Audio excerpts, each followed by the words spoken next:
یسألونک عن الاہلہ، اے محبوب صلی اللہ علیہ وآلہ وسلم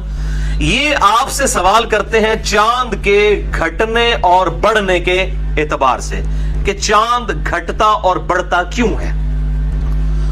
تو اللہ تعالیٰ اپنے محبوب صلی اللہ علیہ وآلہ وسلم کو اس کا جواب ارشاد فرما رہا ہے، قُلْ هِيَ مَوَاقِيتُ لِلنَّاسِ وَالْحَجِّ،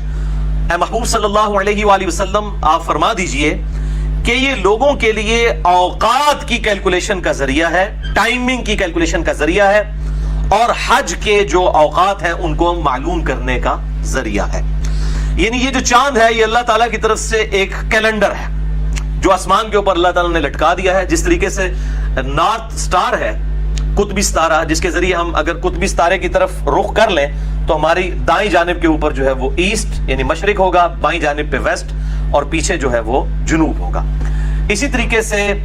یہ جو چاند ہے یہ بھی دنوں کی کیلکولیشن کے لیے بڑا آسان ذریعہ ہے، وہ انشاءاللہ میں ابھی آپ کو اس حوالے سے سمجھا بھی دوں گا۔ اور قرآن حکیم میں ایک اور مقام پر اس کے گھٹنے اور بڑھنے کے اعتبار سے جو ذکر ہے وہ سورہ یاسین کی بڑی مشہور آیت ہے، آیت نمبر 39 اور 40، وَالْقَمَرَ قَدَّرْنَاهُ مَنَازِلَ حَتَّى عَادَ كَالْعُرْجُونِ الْقَدِيمِ، اور ہم نے رمضان جو چاند ہے اس کی منازل جو ہے وہ مقرر کر دی ہیں گھٹنے اور بڑھنے کے اعتبار سے، حَتَّى عَادَ كَالْعُرْجُونِ الْقَدِيمِ، یہاں تک کہ یہ کھجور کی جو خشک ٹہنی ہے اس کی طرح بالکل باریک ہو جاتا ہے۔ لَلشَّمْسُ يَنبَغِي لَهَا أَن تُدْرِكَ الْقَمَرَ، سورج کے لیے یہ چیز شائع نہیں ہے، اللہ تعالیٰ نے ایسی اس کی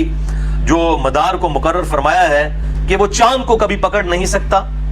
وَلَا اللَّيْلُ سَابِقُ النَّهَارِ، اور نہ ہی جو رات ہے وہ دن سے پہلے آ سکتی ہے، یعنی جو ٹائمنگ سیٹ ہے اس کے مطابق، وَكُلٌّ فِي فَلَكٍ يَسْبَحُونَ، اور جتنے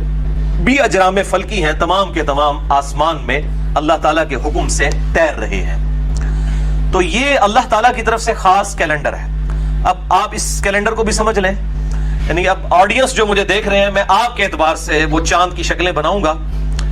دو ایکسٹریم شکلیں، چاند جب نکلتا ہے اور جب بالکل چاند آخری تاریخوں میں ہوتا ہے، یہ اس کی صورتحال ہوتی ہے چاند کی۔ یہ جو آپ کے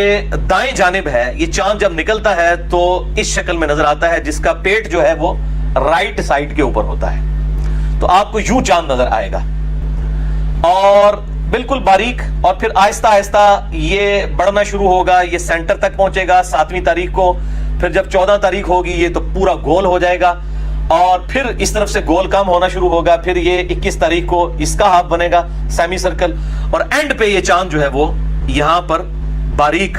بالکل اینڈ پہ جا کر ہو جائے گا، جس طریقے سے پاکستان کے جھنڈے پہ ہے۔ اب یہ پاکستان کے جھنڈے کے اوپر جو چاند بنانے والوں نے اس وقت غور و فکر نہیں کیا کہ وہ چاند انہوں نے آخری تاریخ کا بنا دیا، اس لیے آپ دیکھیں کہ وہ جماعت اسلامی والوں نے جب اپنا جھنڈا بنایا تو انہوں نے ایسے چاند نہیں شو کیا ہوا، وہ ایسے کیا ہوا ہے، تو وہ بیسیکلی کاش ایسا ہی ہوتا ہمارے جھنڈے کے ساتھ بھی کہ وہ پہلی کا چاند بنایا جاتا، یعنی ایک نیا ملک طلوع ہو رہا تھا۔ بہرحال ایک غلطی ہوئی، اس کی کوئی شرعی تعویل تلاش کر لیں گے علماء اور جو پولیٹیشنز ہیں مل کے۔ بہرحال آپ کو میں یعنی سمجھانے کے لیے آسان یہ ہے کہ جو پاکستان کے جھنڈے کے اوپر چاند بنا ہوا ہے وہ آخری تاریخوں کا ہوتا ہے، جس کا پیٹ جو ہے وہ لیفٹ سائڈ پہ ہوتا ہے، اور جس چاند کا پیٹ رائٹ سائڈ پہ ہوتا ہے وہ پہلی تاریخ کا چاند ہوتا ہے۔ تو یہ پورا اس کا سرکل ہے، ادھر سے شروع ہو کے یہاں تک، تو یہ 29 سے 30 دنوں کے اندر یہ مکمل ہوتا ہے، بعض مہینے 29 کے ہوتے ہیں، بعض 30 کے ہوتے ہیں۔